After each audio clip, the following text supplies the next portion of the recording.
शिव पुराण के श्रवण से देवराज को शिवलोक की प्राप्ति तथा चंचुला का पाप से भय एवं संसार से वैराग्य।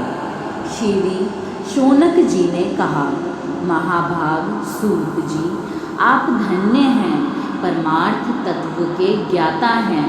आपने कृपया करके हम लोगों को यह बड़ी अद्भुत एवं दिव्य कथा सुनाई है। भूतल पर इस कथा के समान कल्याण का सर्वश्रेष्ठ साधन दूसरा कोई नहीं है। यह बात हमने आज आपकी कृपा से निश्चयपूर्वक समझ ली। सूत जी, कलयुग में इस कथा के द्वारा कौन कौन से पापी शुद्ध होते हैं, उन्हें कृपया पूर्वक बताइए और इस जगत को कृतार्थ कीजिए।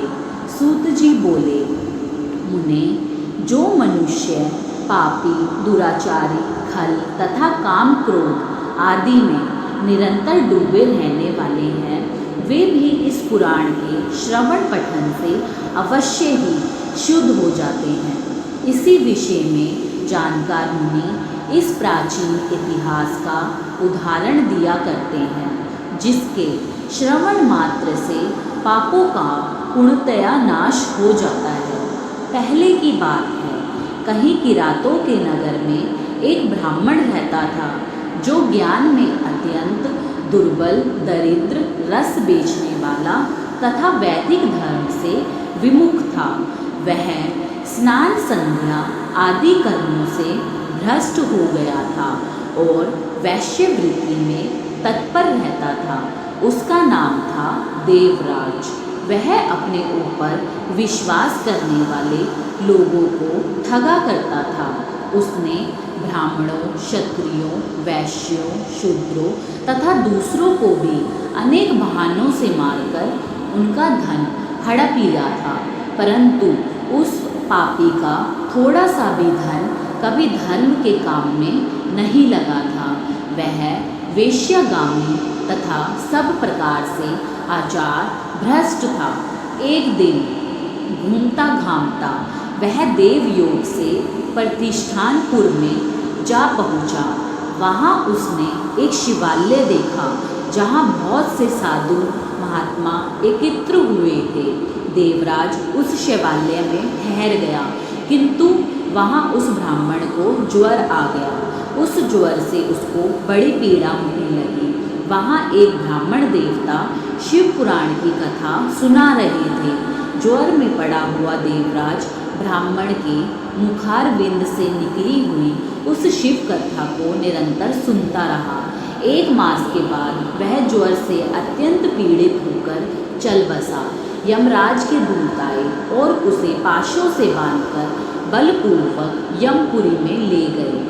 इतने में ही शिवलोक से भगवान शिव के पार्षदगण आ गए। उनके घोर अंग कपूर के समान उज्ज्वल थे, हाथ त्रिशूल से सुशोभित हो रहे थे। उनके संपूर्ण अंग भस्म से उद्भासित थे और रुद्राक्ष की मालाएं उनके शरीर की शोभा बढ़ा रही थी। वे सब के सब क्रोधपूर्वक यमपुरी में गए और यमराज के दूतों को मार पीट कर बारंबार धमकाकर उन्होंने देवराज को उनके चंगुल से छुड़ा लिया और अत्यंत अद्भुत विमान पर बिठाकर जब वे शिवदूत कैलाश जाने को उद्यत हुए, उस समय यमपुरी में बड़ा भारी कोलाहल मच गया। उस कोलाहल को सुनकर धर्मराज अपने भवन से बाहर आए। साक्षात दूसरे रुद्रों के समान प्रतीत होने वाले उन चारों दूतों को देखकर धर्मज्ञ धर्मराज ने उनका विधि पूर्वक पूजन किया और ज्ञान दृष्टि से देखकर सारा वृत्तांत जान लिया। उन्होंने भय के कारण भगवान शिव के उन महात्मा दूतों से कोई बात नहीं पूछी, उल्टे उन सब की पूजा एवं प्रार्थना की। तत्पश्चात वे शिवदूत कैलाश को चले गए और वहां पहुंचकर उन्होंने उस ब्राह्मण को दया सागर सांब शिव के हाथों में दे दिया। शौनक जी ने कहा, महाभाग सूत जी, आप सर्वज्ञ हैं। महामते, आपके कृपा प्रसाद से मैं बारंबार कृतार्थ हुआ। इस इतिहास को सुनकर मेरा मन अत्यंत आनंद में निमग्न हो रहा है। अतः अब भगवान शिव में प्रेम बढ़ाने वाली शिव संबंधी दूसरी कथा को भी कहिए। श्री सूत जी बोले, शौनक सुनो, मैं तुम्हारे सामने गोपनीय कथा वस्तु का भी वर्णन करूँगा, क्योंकि तुम शिव भक्तों में अग्रगण्य तथा वेद वेताओं में श्रेष्ठ हो। समुद्र के निकटवर्ती प्रदेश में एक वाष्कल नामक ग्राम है, जहाँ वैदिक धर्म से विमुख महापापी द्विज निवास करते हैं। वे सब के सब बड़े दुष्ट हैं। उनका मन दूषित विषय भोगों में ही लगा रहता है। वे न देवताओं पर विश्वास करते हैं, न भाग्य पर। वे सभी कुटिल वृत्ति वाले हैं, किसानी करते और भांति भांति के घातक अस्त्र शस्त्र रखते हैं। वे व्यभिचारी और खल हैं। ज्ञान वैराग्य तथा सधर्म का सेवन ही मनुष्य के लिए परम पुरुषार्थ है। इस बात को वे बिल्कुल नहीं जानते हैं। वे सभी पशु बुद्धि वाले हैं। अन्य वर्णों के लोग भी उन्हीं की भांति कुत्सित विचार रखने वाले स्वधर्म विमुख एवं खल हैं। वे सदा कुक्रम में लगे रहते और नित्य विषय भोगों में ही डूबे रहते हैं। वहाँ की सब स्त्रियाँ भी कुटिल स्वभाव की, स्वेच्छाचारिणी, पापासक्त, कुत्सित विचार वाली और व्यभिचारिणी हैं। वे सद्व्यवहार तथा सदाचार से सर्वथा शून्य। इस प्रकार वहाँ दुष्टों का भी निवास है। उस वाष्कल नामक ग्राम में किसी समय एक बिंदुक नामधारी ब्राह्मण रहता था। वह बड़ा अधम था, दुरात्मा और महापापी था। यद्यपि उसकी स्त्री बड़ी सुंदरी थी, तो भी वह कुमार्ग पर ही चलता था। उसकी पत्नी का नाम चंचुला था। वह सदा उत्तम धर्म के पालन में लगी रहती थी, तो भी उसे छोड़कर वह दुष्ट ब्राह्मण वेश्यागामी हो गया था। इस तरह कुक्रम में लगे हुए उस बिंदुक के बहुत वर्ष व्यतीत हो गए।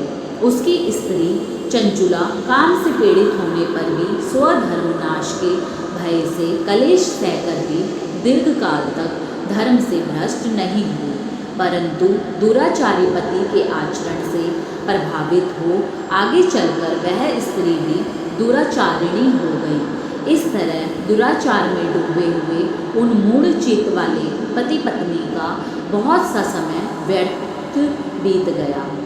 तदंतर शुक्र जातीय वेश्या का पति बना हुआ वह दूषित बुद्धि वाला दुष्ट ब्राह्मण बिंदु समयानुसार मृत्यु को प्राप्त हो नरक में जा पड़ा। बहुत दिनों तक नरक के दुख भोग कर वह मूढ़ बुद्धि पापी विंध्य पर्वत पर भयंकर पिशाच हुआ। इधर उस दुराचारी पति बिंदुक के मर जाने पर वह मूढ़ हृदय चंचुला बहुत समय तक पुत्रों के साथ अपने घर में ही रही। एक दिन देव योग से किसी पुण्य पर्व के आने पर वह स्त्री भाई बंधुओं के साथ गोकर्ण क्षेत्र में गई। तीर्थ यात्रियों के संग से उसने भी उस समय जाकर किसी तीर्थ के जल में स्नान किया। फिर वह साधारणतया बंधुजनों के साथ यत्र तत्र घूमने लगी। घूमती घामती किसी देव मंदिर में गई और वहाँ उसने एक देवज्ञ ब्राह्मण के मुख से भगवान शिव की परम पवित्र एवं मंगलकारिणी उत्तम पौराणिक कथा सुनी। कथावाचक ब्राह्मण कह रहे थे कि जो स्त्रियां पर पुरुषों के साथ व्यभिचार करती हैं, वे मरने के बाद जब यमलोक में जाती हैं, तब यमराज के दूत उनकी योनि में तपे हुए लोहे का परिघ डालते हैं। पौराणिक ब्राह्मण के मुख से यह वैराग्य बढ़ाने वाली कथा सुनकर चंचुला भय से व्याकुल हो वहाँ कांपने लगी। जब कथा समाप्त हुई और सुनने वाले सब लोग वहाँ से बाहर चले गए, तब वह भयभीत नारी एकांत में शिव पुराण की कथा बाँचने वाले उन ब्राह्मण देवता से बोली। चंचुला ने कहा, ब्राह्मण, मैं अपने धर्म को नहीं जानती थी, इसलिए मेरे द्वारा बड़ा दुराचार हुआ है। स्वामी, मेरे ऊपर अनुपम कृपा करके आप मेरा उद्धार कीजिए। आज आपके वैराग्य रस से ओतप्रोत इस प्रवचन को सुनकर मुझे बड़ा भय लग रहा है। मैं काँप उठी हूँ। मुझे इस संसार से वैराग्य हो गया है। मुझ मूढ़चित्त वाली पापिनी को धिक्कार है। मैं सर्वथा निंदा के योग्य हूँ, कुत्सित विषयों में फंसी हुई हूँ और अपने धर्म से विमुख हो गई हूँ। हाय, न जाने किस किस घोर कष्टदायक दुर्गति में मुझे पड़ना पड़ेगा, और वहाँ कौन बुद्धिमान पुरुष कुमार्ग में मन लगाने वाली मुझ पापिनी का साथ देगा।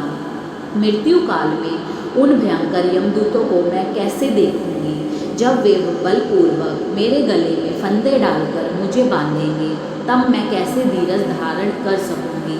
नरक में जब मेरे शरीर के टुकड़े टुकड़े किए जाएंगे, उस समय विशेष दुख देने वाली उस महायातना को मैं कैसे सहूँगी। हाय, मैं मारी गई, मैं जल गई, मेरा हृदय विदीर्ण हो गया और मैं सब प्रकार से नष्ट हो गई, क्योंकि मैं हर तरह से पाप में ही डूबी रही हूँ। ब्राह्मण, आप ही मेरे गुरु, आप ही माता और आप ही पिता हैं। आपकी शरण में आई हूँ। मुझ दीन अबला का आप ही उद्धार कीजिए, उद्धार कीजिए। सूत जी कहते हैं, शौनक इस प्रकार खेद और वैराग्य से युक्त हुई चंचुला ब्राह्मण देवता के दोनों चरणों में गिर पड़ी। तब उन बुद्धिमान ब्राह्मण ने कृपापूर्वक उसे उठाया और इस प्रकार कहा, बोलो हर हर महादेव शिव शंकर।